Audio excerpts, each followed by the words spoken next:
There's no better conservation tool in the field than a well-trained retriever.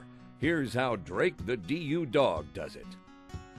On the duck hunt, things don't always go as planned. For instance, birds don't always fall where you expect them to.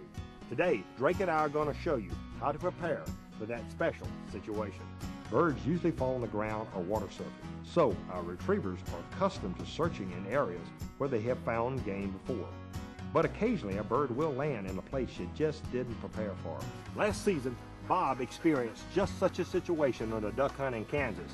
A bird was shot and fell on top of a beaver dam pretty far out across the water. Another dog had made an attempt but only searched the surface of the water, just as they'd been trained to do. Bob was called up, worked his way to the top of the brush pile, climbed up there, picked the mallard, brought it back to hand. No surprises here. Bob had been trained to handle just these types of situations. Any brush pile will serve as a beaver dam or timber pile or an obstacle which are commonly encountered on a hunt.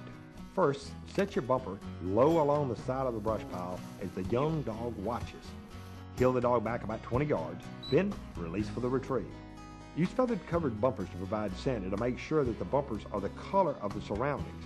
We want the dog to find the bumper by scent, not sight. Next, we set up two similar retrieves as a double. We want to direct our dog to the pile we want and hold them in the area until they locate the bird and climb upwards. Make sure your dog does not switch to the other pile. Now we run the memory from a longer distance for a bumper placed much higher in that pile. The dog must learn to climb up the pile and make that pick. Be sure your dog does not see you put these birds out. These are blind. We want our dog to become accustomed to hunting the entire surface of the pile on both sides. Soon, our gun dog should get the idea. Finally, we do the same exercise on water. Here we simply pile brush in a timbered area to duplicate a beaver dam. Practice this tip a few times before you go on the hunt on any old brush pile. You never know when it's going to come in handy.